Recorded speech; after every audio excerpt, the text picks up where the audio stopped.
What's up mga karikusitos? So, for today's video is maghahalo po tayo ng buhangin at simento. Ang haluin ko po ay gagamitin sa pagtatiles. Ito po ay dry pack. So, meron na po tayong buhangin at simento. Itong buhangin pong ito ay 5 balde at isang supot ng simento. Yun po yung aking ginagawa pag naghahalo ng dry pack. At pag naghahalo po ng dry pack ay ganito po yung ginagawa ko. Nilalatag ko muna yung buhangin. Babasain ko. Ayan.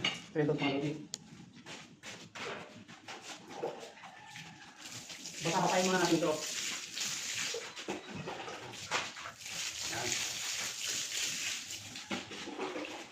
Ito po yung natutunan ko sa aming tinuro lang dito sa akin ng forma namin. Shout out nga pala kay Forman Di Mayuga, April Di Mayuga.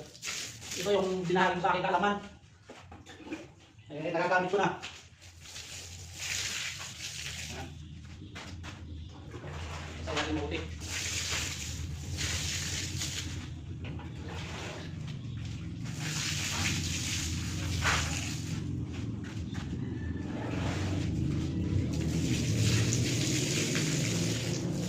Ito po yung pangunahan ko sa paghahalo ng dry pack. Sa ngayon, ito natutunan ko lang din naman sa mga nagturo. Sa ngayon, pwede.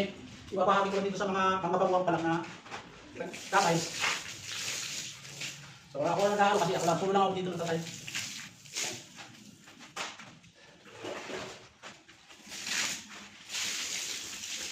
Ayan. Tapos mula natin basahin. So, ito naman si dito.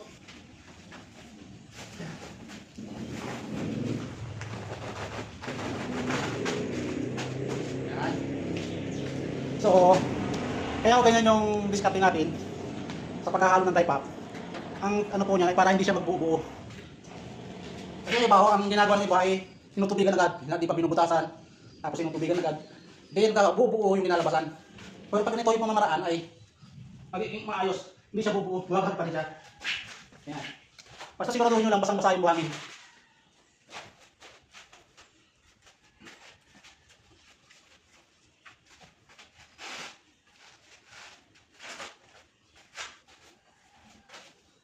Kakalat natin ito para nakain mo maayos. So ayan. Mabila haluin.